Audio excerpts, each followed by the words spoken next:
আমার গণমাধ্যমের ভাই বোনেরাও এই গুচ্ছ পদ্ধতির যে সীমাবদ্ধতাগুলো আছে কনস্ট্রাকটিভলি তারাও তুলে ধরবেন এবং আসলে এটা কতটুকু শিক্ষকদের বা শিক্ষার্থীদের বিশেষ করেও শিক্ষার্থী অভিভাবকদের তাদের যে অভিযোগগুলো ছিল সেটা কতটুকু লাঘব করতে পারছি আমরা সেটা দেখতে হবে। ঢাকা বিশ্ববিদ্যালয়ের আপনি নিজে উল্লেখ করেছেন সকল বিভাগে শুরু হয়নি, সকল অনুষদে না, কিছু বিভাগে শুরু হয়েছে। ঢাকা বিশ্ববিদ্যালয় এখনও কিন্তু কোটায় ভর্তি হচ্ছে। বেশি দিন হয়নি আমি ঢাকা বিশ্ববিদ্যালয় থেকে এখানে এসেছি। আমিও নানাভাবে বিভিন্ন কমিটিতে সম্পৃক্ত আছি এবং কোটার পদ্ধতিতে ভর্তি পরীক্ষা শেষ হলেও যারা কোটায় এসছে তাদের প্রসেসিং কিন্তু ঢাকা বিশ্ববিদ্যালয় এই মুহূর্তেও চলমান সামাজিক বিজ্ঞান অনুষদে। সেহেতু এটা হচ্ছে যে এই প্রেশারটা তো অবশ্যই আছে।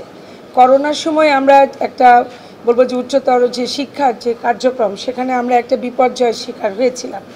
সেটাও কিন্তু আমরা বেশি বেশি করে ক্লাস নিয়ে সপ্তাহে বন্ধ কমিয়ে দিয়ে অনলাইন অফলাইন হাইব্রিড যে পদ্ধতি কিন্তু ঢাকা বিশ্ববিদ্যালয়ের রেফারেন্স যেহেতু আপনি টানলেন সেখানে কিন্তু 60-40 এরকম আছে। সেটা আমাদের একদম একাডেমিক কাউন্সিল কর্তৃক পাশকৃত।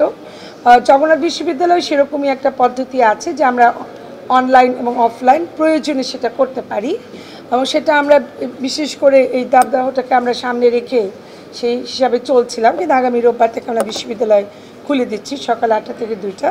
তো এটা লক্ষ্যটাই হচ্ছে যে আমরা চাই না যে কোনো সেশন জট হোক, অর্থাৎ সেমিস্টার ফাইনাল, মিড টার্ম এবং অ্যাসাইনমেন্ট এগুলো টাইম মতো হয়ে যায় এবং সেই লক্ষ্যেই জগন্নাথ বিশ্ববিদ্যালয় কাজ করবে। কিন্তু গুচ্ছ পদ্ধতিতে যখন আমরা চলে আসছি সেখানে 24টি বিশ্ববিদ্যালয় আছে, এটা সবারই আমাদের মাথা ব্যথা আছে। এটা নিয়ে এই পদ্ধতিতে আমরা আসলে কীভাবে এই উত্তরণটা ঘটাতে পারি।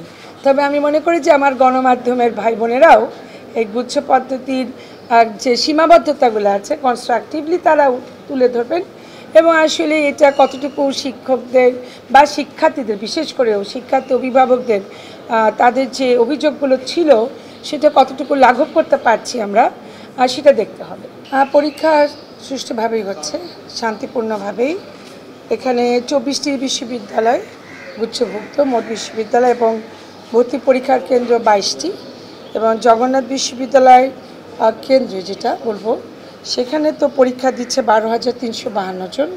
টোটাল হচ্ছে 19,773 জন। তার মধ্যে 12,352 জন দিচ্ছে জগন্নাথ বিশ্ববিদ্যালয় কেন্দ্রে, Wills Little Flower School and কলেজে দিচ্ছে 2,721 জন, মতিঝিল গভর্নমেন্ট গার্লস হাই স্কুলে দিচ্ছে 1,500 জন, রেসিডেন্সিয়াল মডেলস কলেজে দিচ্ছে 3,200 জন। বিশেষ চাহিদাপূর্ণ শিক্ষার্থীরা পরীক্ষা দিচ্ছে আমাদের যারা জগন্নাথ বিশ্ববিদ্যালয় তারা যারা এই কেন্দ্রে তারা মেডিকেল সেন্টারে পরীক্ষা দিচ্ছে না, সেটা আমাদের গুচ্ছ পদ্ধতির যেটা কোর কমিটি সেখান থেকে যে নির্দেশনা আছে সেইভাবেই তারা ঢুকেছে, তার কোনো ব্যত্যয় ঘটিয়ে না।